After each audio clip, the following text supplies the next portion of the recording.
Good afternoon. You're joining us live from Portimao. It's the final race of 2020, and against all of the odds, it's truly been a remarkable season in MotoGP's history.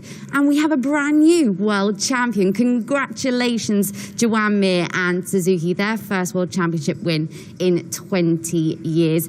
And Matt, I'm really looking forward to getting all of your insights on that amazing moment for them. And of course, last Sunday's race, which was an absolute thriller, but I think it's really important that we start off by acknowledging actually what a fantastic job the championship and all the people behind the scenes have done to get this show back on the road. Despite a global pandemic, we've crammed in 14 races in 19 weeks. It's truly been a massive effort, hasn't it? It's been an incredible effort behind the scenes. I mean, we've seen how much hard work has gone in from Dorna, the FIM, to the International Race Teams Association, and everybody connected to the MotoGP World Championship. They've all had to make so many sacrifices to get this show on the road. Of course, it has been a very, very difficult year in 2020, but we have had an amazing season on track, difficult moments off it, but on circuit it has delivered and been one of the very best championships we've ever seen. And we, of course, we hope that the spectacular races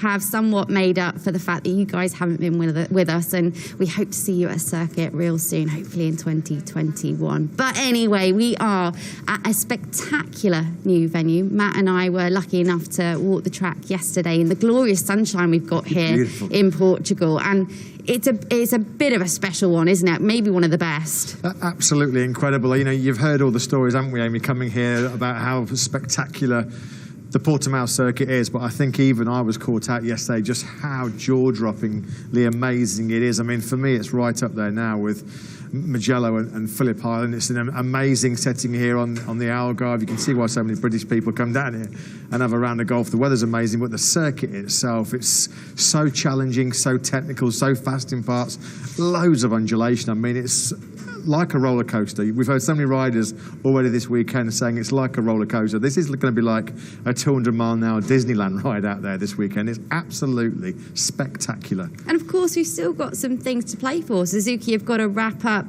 the Triple Crown, and then we've still got our Moto3 and Moto2 World Championships to be decided. But before we move on to that, let's take a bit of a look back and reflect on Joan Mir's World Championship winning race last time out in Valencia. I think on top of everything he achieved over the year in terms of the fact that, yes, he did get off to a slightly rocky start and then just found this incredible form, I think the way he handled himself in that race was really impressive. He had to start from 12th on the grid. Yeah, I mean, it was a nervy weekend, wasn't it, Amy? You got the sense, I mean, he was on the brink of the biggest accomplishment of his life, something that he's worked so hard for.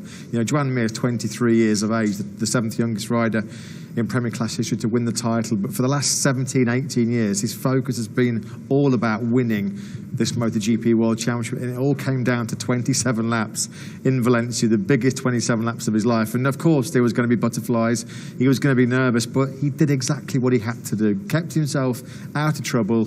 He knew with Fabio Quartararo going out early, and he could see where Alex Rins was as well, his main championship competition, and he knew that as well, it didn't matter whether Franco Morbidelli won the race, as he did so brilliantly. If he stayed where he was going to be world champion, a thoroughly deserved world champion. He's been one of the fastest riders out there, certainly the most consistent.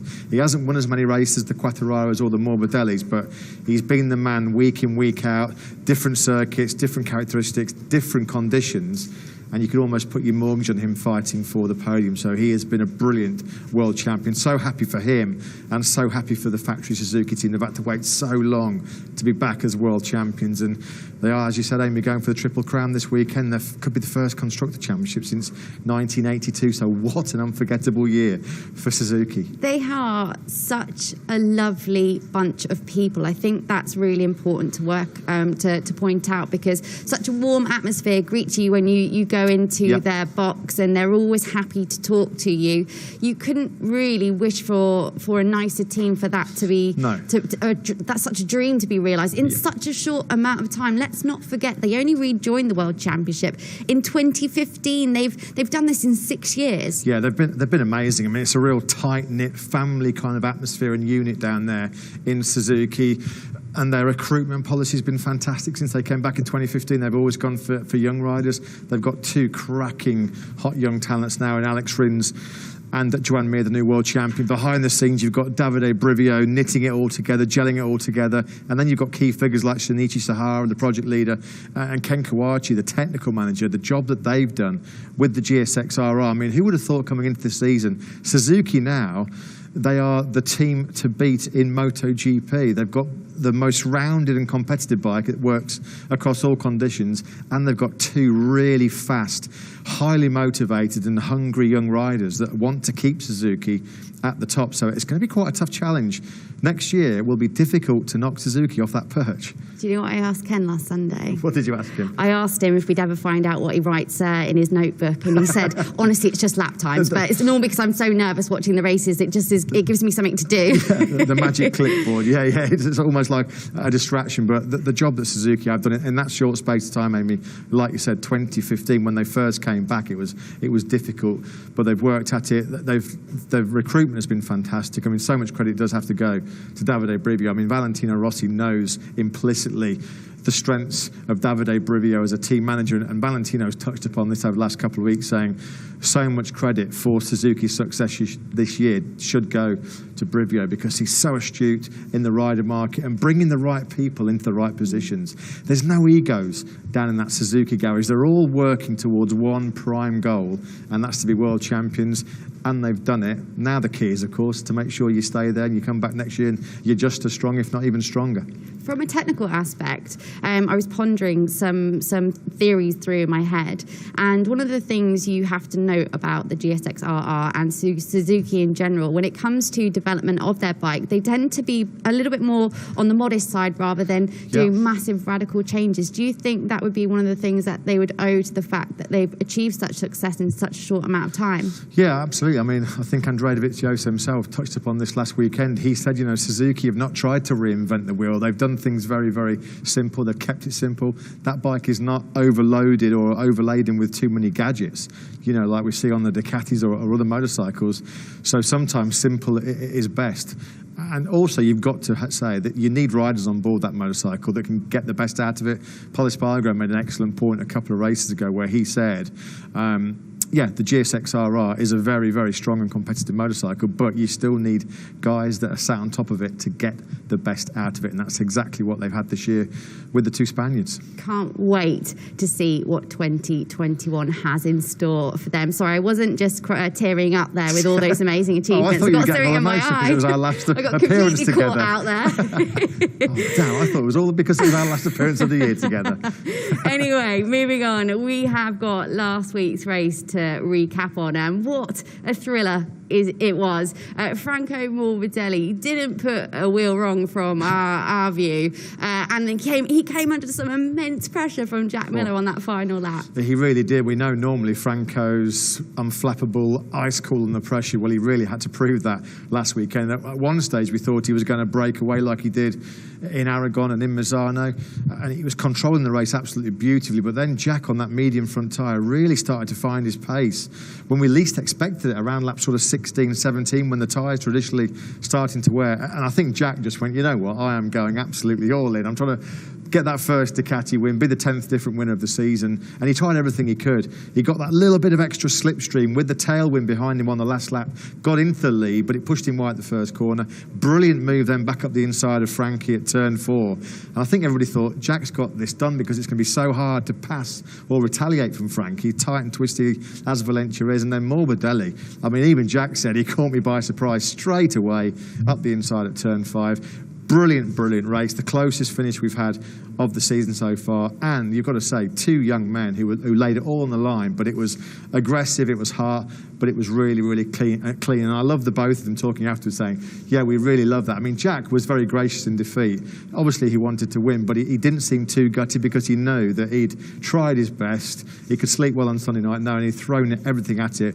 But Franco just had that little bit extra for him on the last lap. Cracking race from 2 cracking guys, though. You can tell Matt enjoyed enjoyed it, can't I you? did, yeah. What time are we on till? Yeah. And Franco Morbidelli, of course, also launched himself into second place in the championship. He's made some real rapid progress in these last few races. Amazing.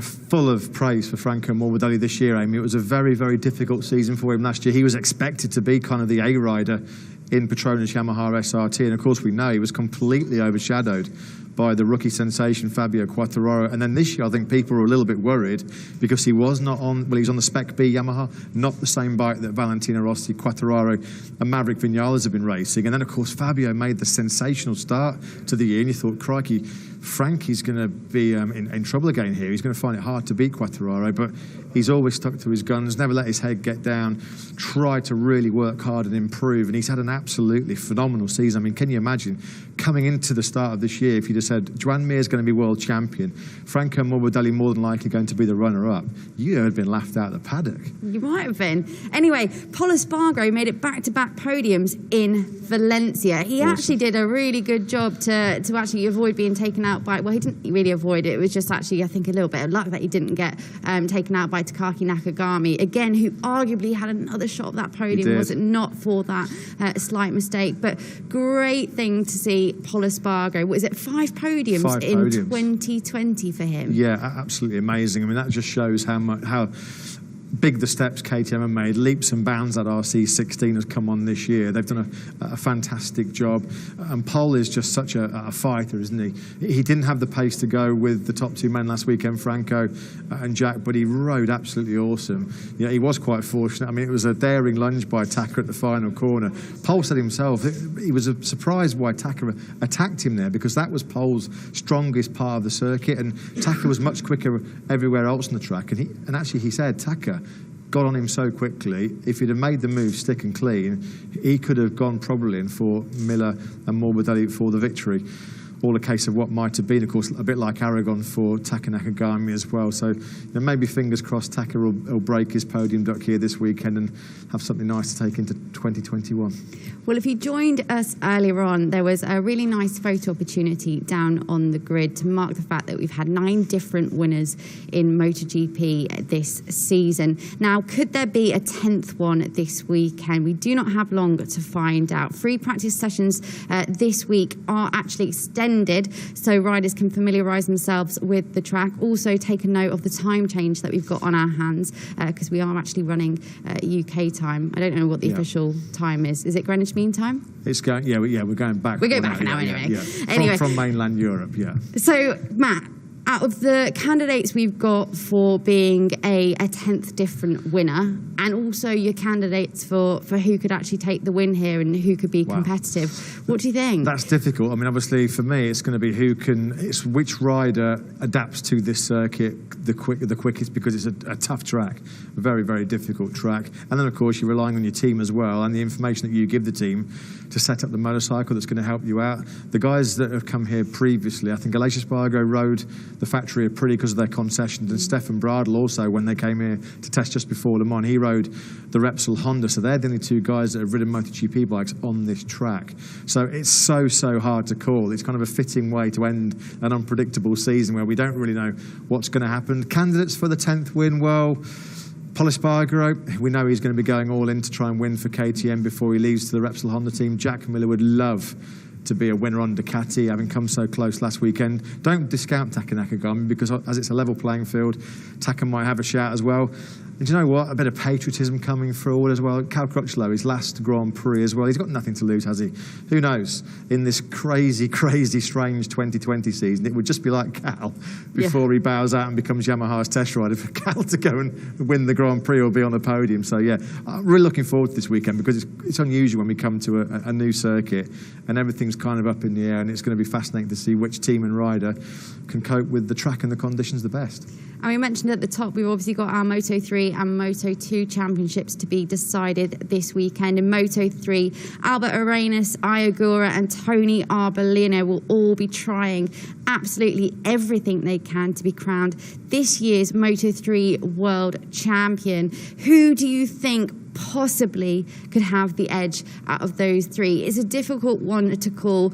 Albert Arenas, you would have to say, in recent weeks has slightly looked as though championship pressure has got to him, as has Ai Ogura. Has not had the same kind of feeling with the bike that we saw him be successful in that mid part of the season. But Tony Arbolino is in red hot form at the moment. And the momentum is with Tony, Amy, after that fantastic performance last weekend. I mean, he was sensational in Valencia. I think at one point Tony was thinking, having missed one of the Aragon races with that unfortunate contact race from COVID-19. I mean, he wasn't even positive. He was just sat near somebody on a plane that was, and he wasn't allowed to travel because of Italian regulations. The press conference earlier on with the three of them, it looked like Arenas was the one that was feeling the most pressure. Arbolino and Ogura looked quite relaxed. It's going to be fascinating, though, because it is going to be the guy that can handle the pressure of trying to win that World Championship. It's the biggest day of these guys' lives. You know, it might be their only chance that they can win a World Championship. So when that moment comes, you've got to seize it with both hands. We've got a four-way fight going on in the Moto2 title hunt with Enea Bastianini, Sam Lowes, Marco Bezzecchi and Luca Marini. Now, Sam Lowes comes in with a bit of a worrying injury. We don't know the full extent or how that is feeling, but he did an absolutely amazing job to still come home in the points in the last race in Valencia. But has he got it in him? I think Sam's got it in him. He's going to have to dig really, really deep, though. 14 points back to Enea Bastianini. That's a big advantage for Enea coming into the last race. And this is a very physical, demanding circuit. So Sam not being clearly 100% fit, he's got quite a heavy strapping on that wrist and hand still. It's going to be incredibly difficult for him. He's got race-winning experience, though, here in Portimao. Last visit, he won the World Supersport race here.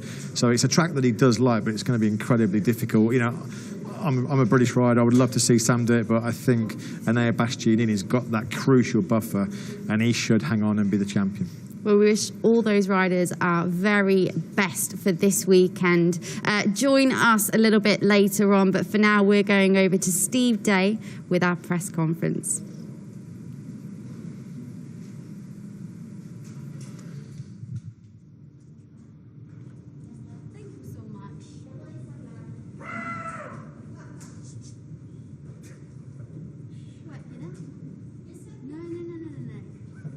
Too late, mate. You should have done 20 minutes ago. It automatically turned around.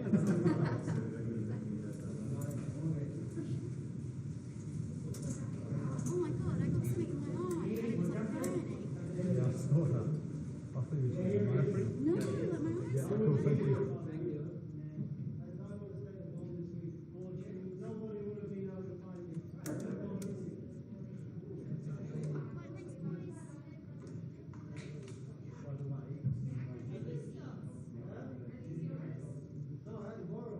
you.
Okay, gentlemen, could I ask you please to take your seats? Thank you.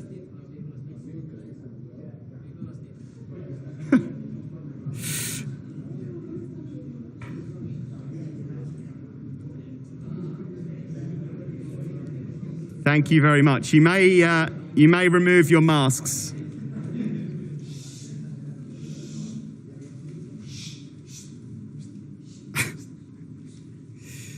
Okay, welcome to the pre-event press conference for the final round of the 2020 FIM Motogp World Championship. We're here at the Algarve International Circuit for the Grand Prix of Portugal. 7 riders join us today, starting with the 2020 Motogp World Champion and Team Suzuki X-Star rider Joan Mir. Valencia Grand Prix winner and now 2nd overall, we have Franco Morbidelli riding for the Petronas Yamaha SRT team. In his final race before taking a sabbatical, Ducati's Andrea Dovizioso joins us. 3rd on Sunday and 5 times on the podium in 2020. Red Bull KTM rider Pol Espargaro is here. We also welcome Pramac Ducati rider Jack Miller, who finished 2nd just 4 days ago. Ahead of his home Grand Prix in Portugal, Styrian Grand Prix race winner Miguel Oliveira is present. And we are also joined by Cal Crutchlow of the LCR Castrol Honda team, as he makes his final race as a full-time rider in the MotoGP World Championship. As ever, there'll be a few questions from me, then we'll pass over to members of the media. Joan, I have to start with you. You were crowned the world champion just 4 days ago. Congratulations. How have the last few days been for you? Have they been quite hectic? I know celebrations have to be cut during these times. And what have you been up to? How do you feel ahead of coming into this last round in Portugal with the job already done in the Riders' Championship? Well, yeah, we celebrated with my family on Sunday. We go dinner and but you know, not many things because today we have this weekend we have the last race, and yeah, a week with a lot of interviews, a lot of messages, you know. Difficult one, but you know, enjoying the moment, just happy, and now, well, we have a mission to do here. Let's try to get the Triple Crown. Will be super good season if we don't get it anyway. But if we get it, can be super good, no? So let's see. I'm fully focused on that. I'm motivated also, and let's see if I can have the package to fight here for the victory. Thank you very much, Joan. I'm going to move to Miguel next, actually, because of where we are, finally here in Portugal for a Grand Prix at the Algarve International Circuit. It's such a shame, Miguel, that we cannot have fans here, because I know that you would have loved some loyal support, but what a place this is. How excited are you ahead of this Grand Prix, and what can the fans at home expect to see around this circuit with MotoGP here at last? Very happy, excited to race at home after 7 years that we had the last Portuguese GP in Estoril back then, and now to have the chance to, still in this different kind of season, to have a home GP is great, especially because it is the last race where I think everyone is a bit more relaxed and we can enjoy racing here. I think the fans can expect a great show because this track is very different from what we see around the world. So I hope just to get also good performance so that the fans have an extra reason to enjoy the show. Thank you, Miguel. I'm going to talk now to the top 3 men that were in the race on Sunday, of course, in Valencia. The race winner, Franco Morbidelli. 2nd, Jack Miller and Pol Espargaro. Guys, you come here, I'm sure, full of confidence, really excited to take on this new challenge. For you, Franco, of course, you're still looking to try and secure 2nd in the championship, and both Jack and Pol, there are still positions for you to play for. But the roller coaster awaits here. How excited are you to tackle this circuit? Franco, we'll start with you. Yeah, I'm very excited and curious to see how this track is gonna look like on a MotoGP. I've been riding here in 2013. I raced here in 2013, and I rode here a couple of months ago. And yeah, I remember that is very high adrenaline track. So yeah, it'll be interesting. I feel quite good. I feel quite okay with the overall package. So I'm really looking forward. And Jack? I was fortunate enough to have the test here with the Superbike prior to Le Mans, and quite different circumstances. No, it was a lot of fun, enjoying a lot with the standard bike. You know, making a little race simulation with Dovi and Petrucci there for a bit. It was a whole heap of fun. But no, different circumstances this weekend, a bit more serious. But yeah, coming in with the confidence of last weekend and a good feeling with the bike. So looking forward to taking off some jumps this weekend around the circuit. Thanks, Jack. And Paul, what are your thoughts on the circuit? Yeah, obviously, as all we are saying, it's a special track, different what we are used to ride, which is very good. As Miguel said, also it's the last race of the season, so most of us, we are playing for something interesting in the championship. But as it's the last race, we can enjoy a little racing here. Also, the weather is fantastic. So in this stage of the year, to have this weather, it's special. It's nice after struggling, especially in the mornings, in the last races for the cold. And also, you know, we have Miguel here on board, which is very used to ride here in Portimao, and for sure his knowledge is going to be important for all of us, for the KTM riders, and hopefully we can do a good race, a good weekend, and jump a little on the championship, because we are close enough to do something interesting. Thanks, Paul. Now on to Andrea and Cal. Different weekends ahead for you for different circumstances. Dovi, we'll start with you. We know that you're not retiring, but it's going to be one last blast out for you on the Ducati. Is this just a chance after a tough season for you to go out there and just enjoy the ride and enjoy this fantastic circuit? Yes, for sure. This is our target. We really want to finish in a good way, with a good result, also because we are fighting for the championship. Second, third, it will be quite hard, because Franco, I think, is a bit too far, but everything is open because we are in a completely new track. Nobody knows a lot of details, so everything is possible, everything can happen. I'm happy to be in a new track for the last round, and enjoy the last race with Ducati. Thank you, Andrea. And Cal, your last race as a full-time Motogp rider, of course, we know that you're going on to testing role for next year. How are you feeling now? I'm sure you've answered this question a million times before, but there must be some sadness as you come into this final round. You've had a brilliant career. Portimao is a circuit that you know, of course, from your days as a World Supersport rider, but how are the emotions and feelings coming into your final race? Oh, good. I feel happy and content to come to such a good circuit. Portimao, I've got great memories here from winning the World Supersport title at this track, and also having some good results on the Superbike as well. So I didn't take part in the test a couple of months back, but I know the circuit. You know, it's not like you're going into a circuit blind, but it's a fantastic event to be able to come to. And it's nice to have this as my last one. You know, it's a new track for most of the riders, where everyone, I'm sure, will be giving their 100%. I think it will suit some bikes and not so many other bikes. But it'll be good fun, because I think you're going to see a good race, different parts of the track suiting different bikes and different riders. And yeah, I feel good. I feel good going into the weekend, being the last competitive race. Cal, we know that in your time here in MotoGP, you've been very good friends on and off circuit with Jack Miller. So, Jack, I'm going to give you the opportunity now to say a few words about Cal. How much are you going to miss having him around in the World Championship? Because you've had some fun over the years. No, I mean, I think on behalf of myself and everybody, I think all we can say is thank you to Cal for everything he's done.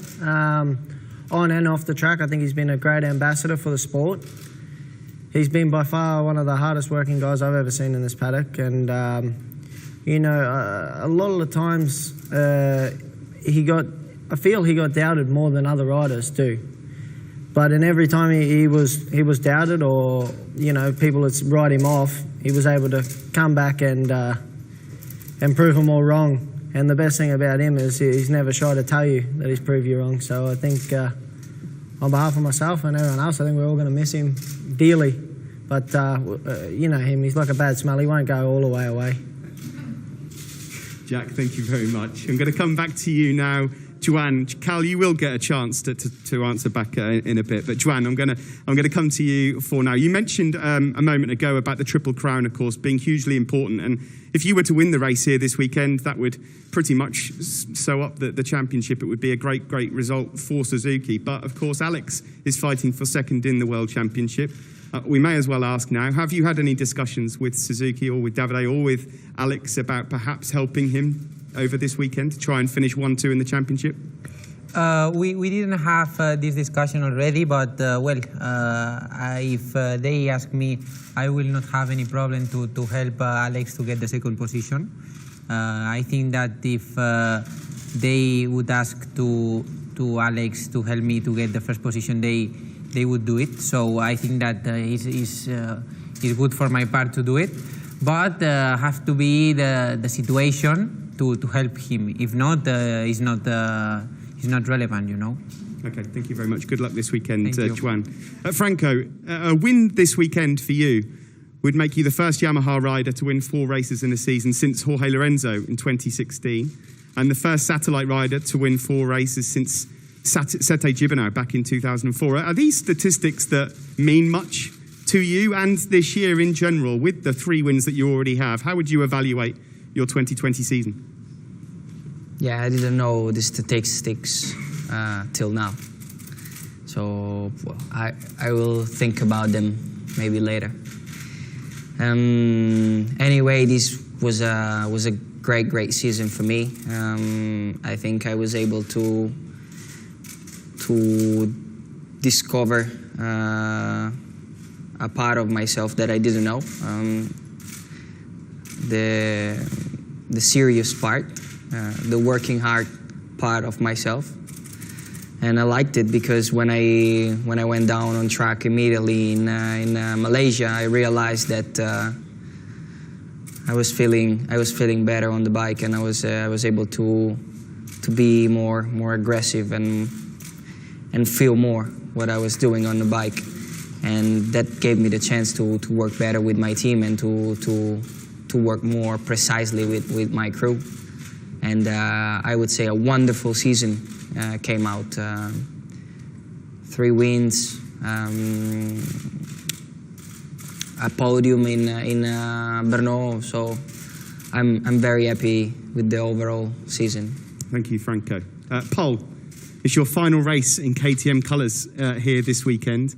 How are the emotions? Because you've been with the team now for 4 seasons. 2017, your first race, you were 16th and 33 seconds off the winner. And look at the story now with 5 podiums and regularly fighting for wins this year as well. It's been quite a journey.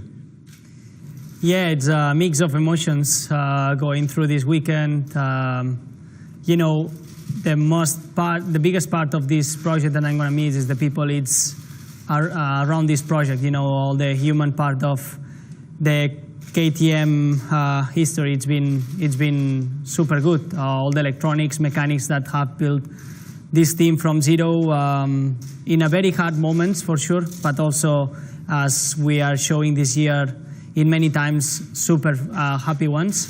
So really gonna miss them, and hopefully, you know, my future is as bright as it looks, the KTM future. But yeah. Definitely, I'm going to miss these guys. Thanks very much, Paul. Miguel, you're effectively stepping into Paul's shoes next year in the factory team and going to be working with a lot of his team as well. How excited are you about that prospect, but at the same time sad to say goodbye to some of your team over at Tech 3? Yes, I would say I have also kind of the same emotions as Paul, but I think a bit less because he's leaving a manufacturer and I'm staying in the same house, let's say.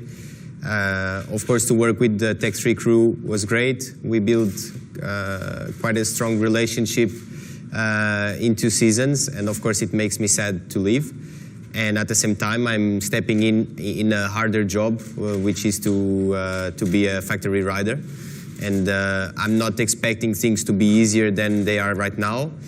I'm also filling up a spot that is, at the moment highly quoted, because Paul has been on the podium and has been setting the pace inside KTM, and so it will be a hard job, but I feel I'm ready for it and to take this opportunity to develop even more as a rider and to give KTM good results.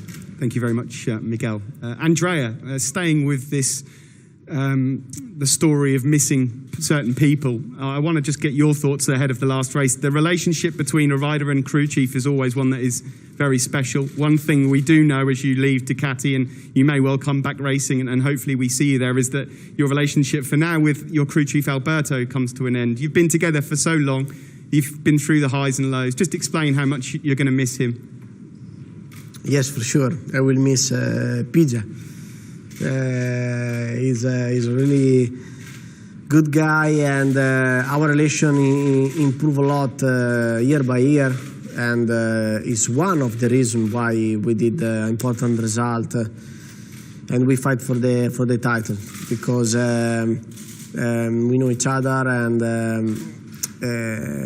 his way to work suit in a perfect way my mentality, because he's an engineer, but he's a bit closer to the riders than most of the engineer, and that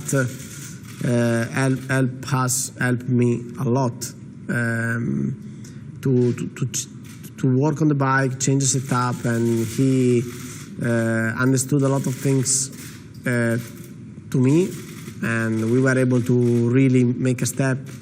And for 3 years, we were able to make an important victory and a good result at the end of the year. So I will miss him, but at the end we live very close. So I will enjoy the time with him more at home.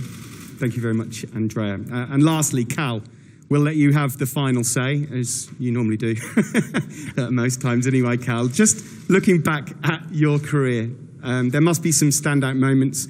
As Jack mentioned, you've always come back at times of adversity. What stands out as your favourite moment in MotoGP in the 10 years that you've been here?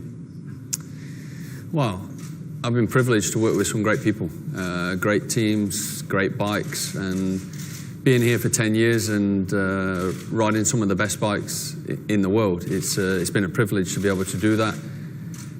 As I said to you before, 10 years ago I didn't think that I would do what I've done, so I've exceeded my own expectations. But yeah, working with great people, great crews. I've never, I don't think, left any garage where I didn't get on with everybody in the garage, or we had a great relationship. So it's nice that it came full circle, that I'm going back to a manufacturer that brought me into Moto Grand Prix. But yeah, getting some of them wins that I had, probably the best has to be Brno, because it was my first one, and I was so far back in the race at the start of the race, but managed to come through. So yeah, I'll take that one. Well, Cal, thank you very much. On behalf of everyone in MotoGP,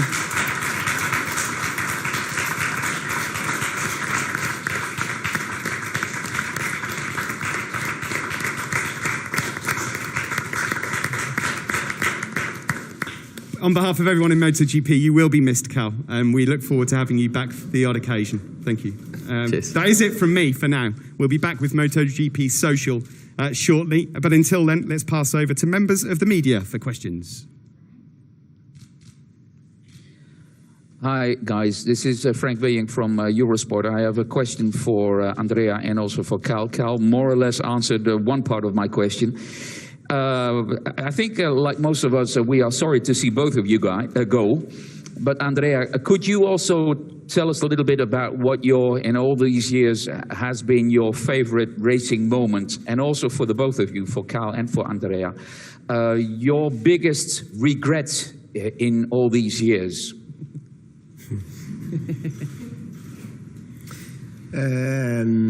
Well, it's difficult to say one, because fortunately there was more than one where we finished in the last corners, and it was very nice and very important. But The last big emotion I remember last year in Austria, because it was important moment.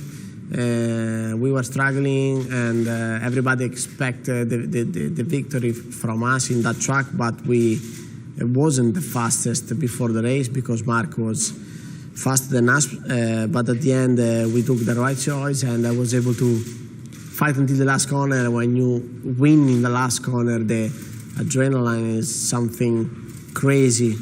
We are very lucky to have a chance to feel something like that, and it was a big emotion also, because when you have a friends there in the track after the first corner, it was so nice. And regret, I mean, everybody can do. I think we couldn't win the title, and that it was our goal, but I don't, if I think about that 3 years, I don't feel we lose, because we come from very far, and I think what we did together in that 3 years, it was something special.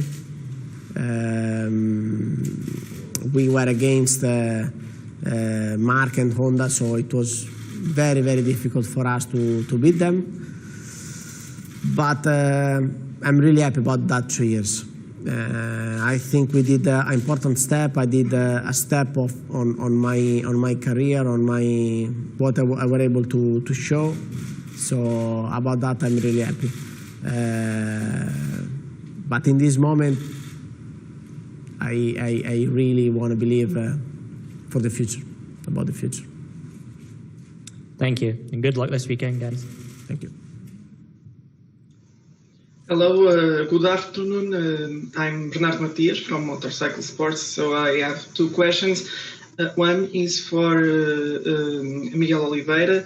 Hello, good afternoon, Miguel. What did you felt yesterday with the fans cheering for you when you arrived at Portimao? And a quick question for Rohan Mir. Congratulations. Will you keep your number in 2021, or will you use the number 1? Thank you. Yeah, so yesterday, surprisingly, I was driving with my car to the track, and outside of gas stations and entry of the road, I started seeing all these bikers, start following my car, and until the racetrack, I think I have around 100 bikers following me to the track. It was obviously quite nice. It was cool. I went on the playlist, put some biker songs really loud, opened the windows, and I felt cool. And yeah, it was a great boost of energy coming into the weekend. Obviously, without the fans here in the grandstands, is nice to have this recognition by all the, at least this small Portuguese crowd. About the number, I still don't know. It's a decision that I have to take. I think that the number 1 in the Suzuki should be really good. But the 36 bring me good luck in the last years. So I don't know. I have to decide.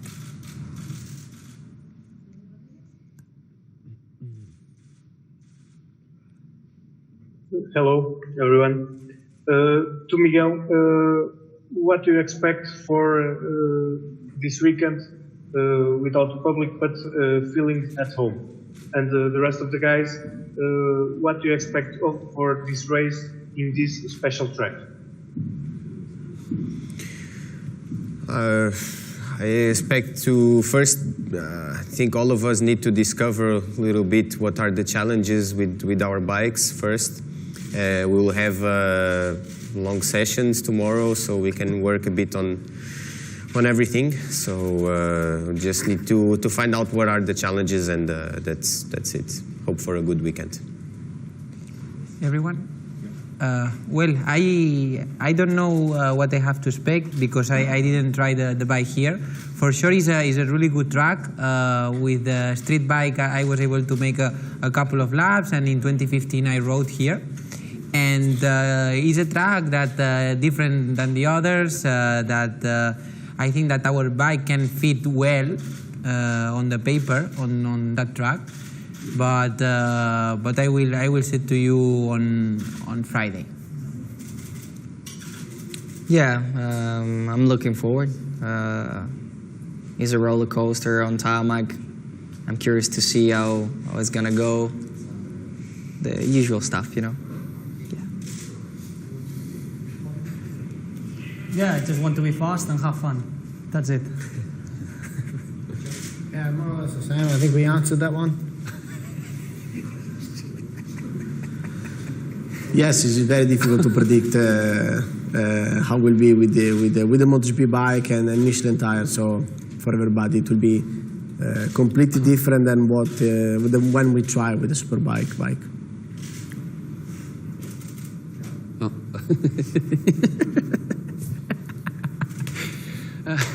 Yeah, I'm looking forward to it. I'll answer the same as the rest of them.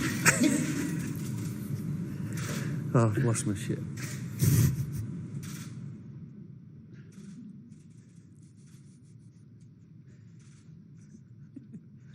So one question for Carl and one for Dovi. I start with Carl. I think MotoGP needs personalities like you know, like straightforward, honest, sincere, even if sometimes not politically correct. So is there anything you want to say now that you have the big platform to the new generation guy, you know, the new generation riders? This is number one question for you.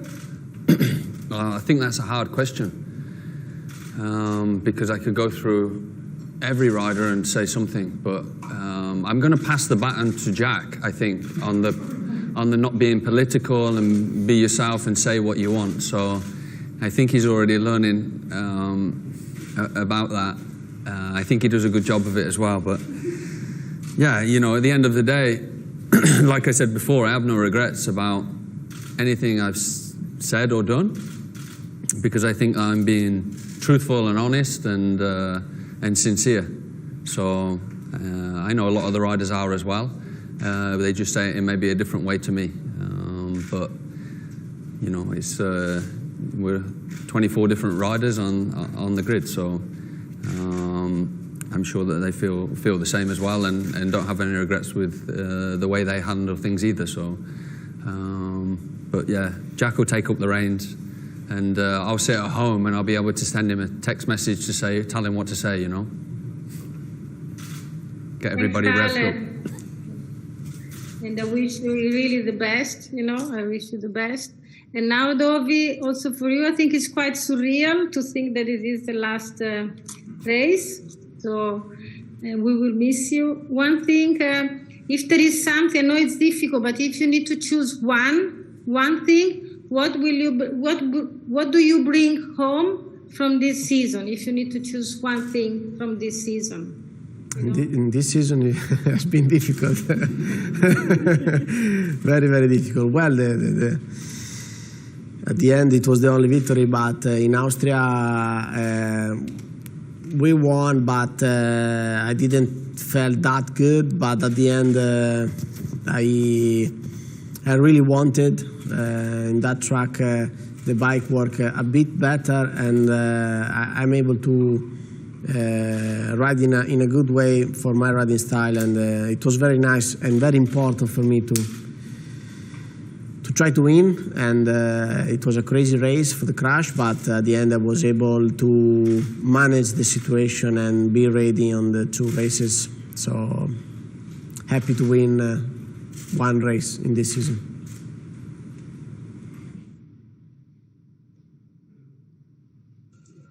Hi, good afternoon. Tammy from Sport 5 Israel. One question for Joan, please. I wanted to know, you said you had a lot of phone calls and a lot of messages.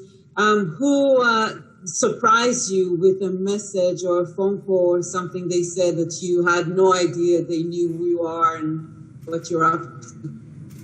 Well, I don't know. Maybe some people that I discussed on the past and at the end send me the message, no? And well, probably some celebrity or some people that famous people that congrats me.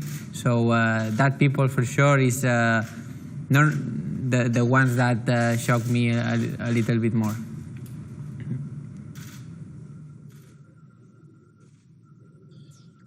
Hi guys, just a question there for Cal. Cal, can you just talk about some of the differences you've seen in that 10-year period in MotoGP? I mean, especially with the competitiveness, tougher now than when you entered the series? Well, I think that we're all very lucky to race in this period. Obviously, I've been here 10 years, some of the guys are a lot less, but how competitive MotoGP has been especially in the last 5 years, since the sort of change with the electronics, when we had the CRT and now everyone's on really similar bikes. This is why you see so many different people able to compete in MotoGP, and that change was massive. Obviously, when that was first brought in, everybody was laughing, but essentially now you have everybody on the grid on basically a factory bike and able to be competitive. So it's just getting faster and faster, and the riders are getting better and better. So it's been good to be in this era. I've raced with, the best names in the sport that we've seen in that period. So I feel privileged to have been able to do that and compete with them all and share a track. So I've seen it change a lot, but I've been very lucky with the teams that I've been in, also keeping my feet on the ground and still being me. So, yeah, I'm sure it will continue to be a great championship. We get to see many winners and people on the podium as well in the future. Okay, guys, it's time for MotoGP Social before we conclude today's press conference. If you could all pick up your whiteboards and pens. Today's MotoGP Social is called Top 5 of 2020. What we want you to do is write down what you think was the top race of 2020, the best battle of the year, the best overtake of the season, who you think was the top rookie of the year, and what you think the biggest surprise of 2020 was. Now, you can write these down in relation to your own season, or you can pick a best battle that you've seen in another MotoGP race that doesn't feature you. It's entirely up to you. There are no winners or losers here. And once you've written them all down, we will analyse and we'll get your reasons behind your answers. Any questions? No? Okay, good. Go on, Jack. How do you spell that Austrian race? What was Styria. it? Yeah. Styria. R-I-A. Yes. Thank you. No problem, Jack. Yeah, but they don't like you calling it that, do they? I didn't know how to write, but I was embarrassed to ask. Yeah, exactly. See? Yeah. There's no shame in asking, boys. No shame in asking. Yeah. Anyone else need any spell checks or? Easy.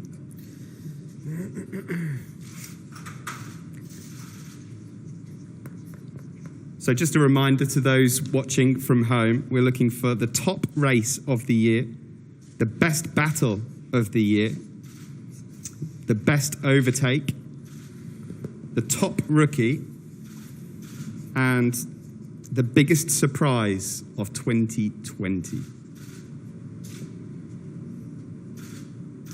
Who's struggling with what? You all good up there, Cal? I'm all right, but I'll be last on the questions list, so I've got ages. Or do we have to turn around at the same time? I might do. Oh, who knows? Paul, all good? Just thinking which one to take. Joanne looks like he's almost finished. Are you done, Joanne? Okay, well, whilst the others are answering still, we'll get the thought from, first of all, from the top race of 2020 and your reasons why. Top race, Valencia won. The one that I won for me was a good race. Okay. Franco, your top race? Aragon 2, the one I won.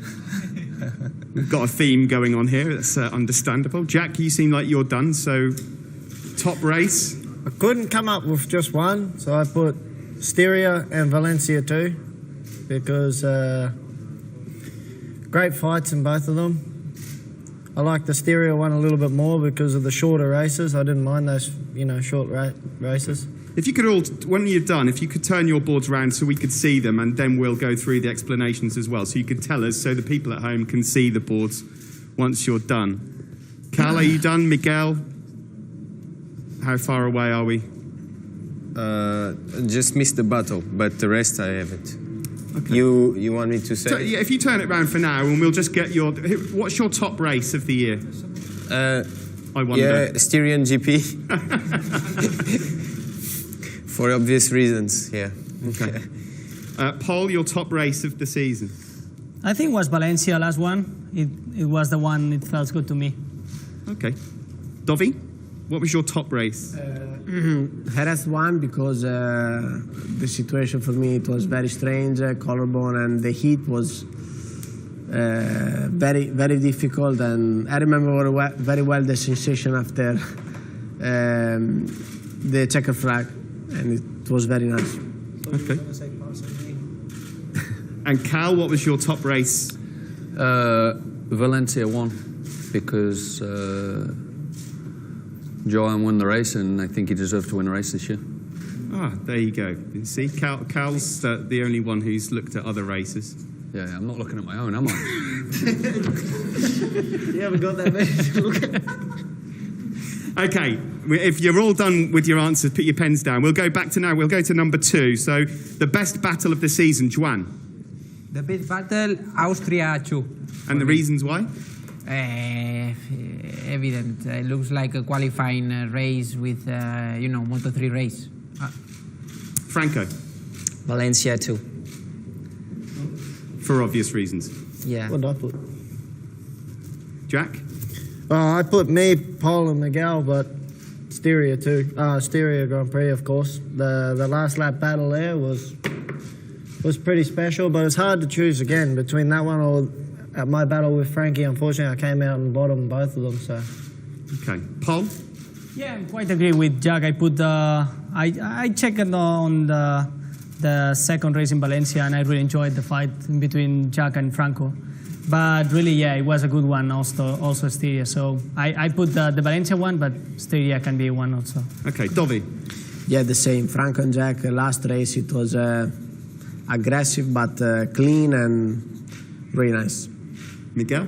Yeah, my one is not really a battle, but... I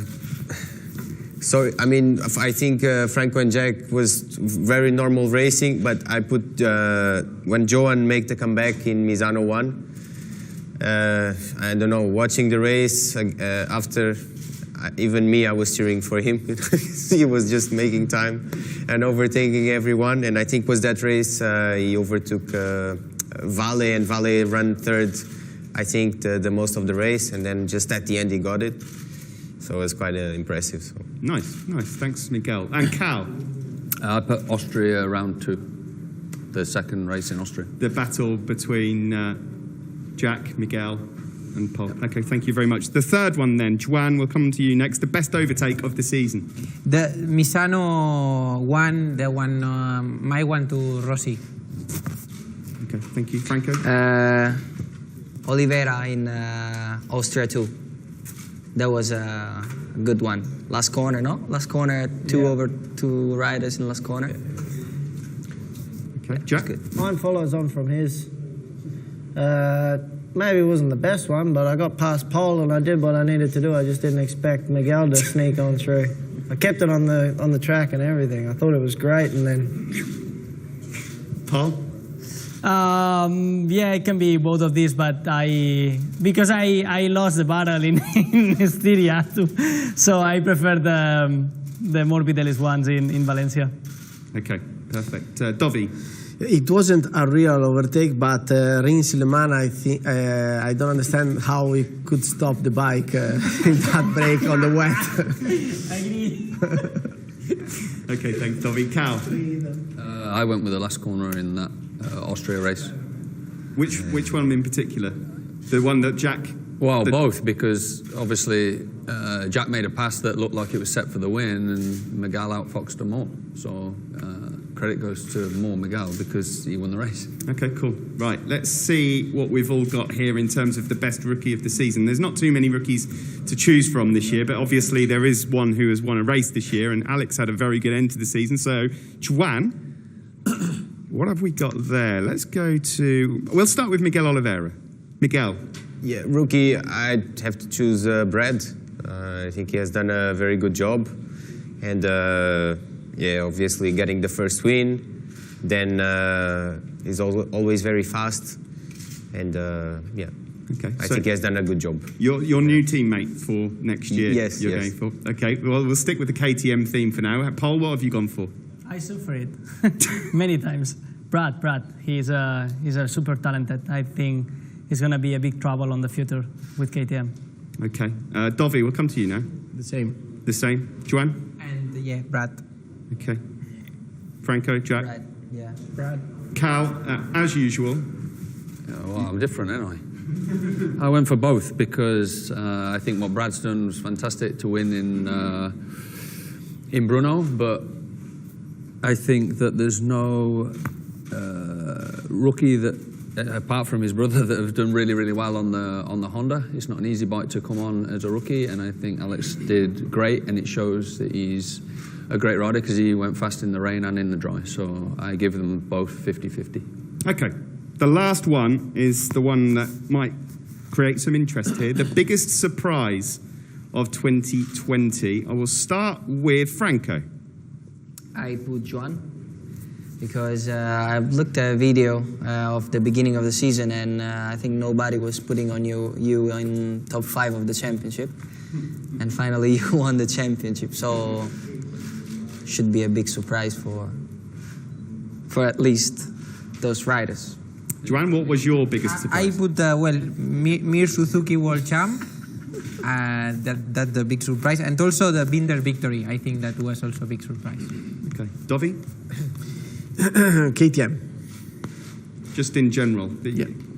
Because of the step they've made. I think they did a really big step. Okay, thank you very much. And Paul? I'm still surprised, KTM.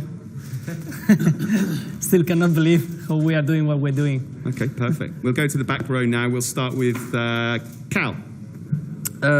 It was more of a surprise for everyone else, and I put that me and Dovi won't race next season. Okay. Miguel. The biggest surprise. Actually, I'm going to come to Miguel last because I can see what's written on there, and that's what I was one that the answer from Miguel is the one I expected to see more of. Jack.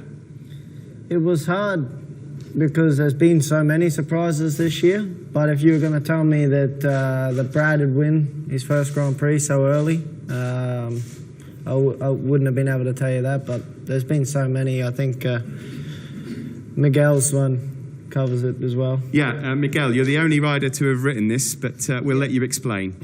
Yeah, I think Alex Marquez because. As Cal mentioned, Honda you can see it's not an easy bike to ride.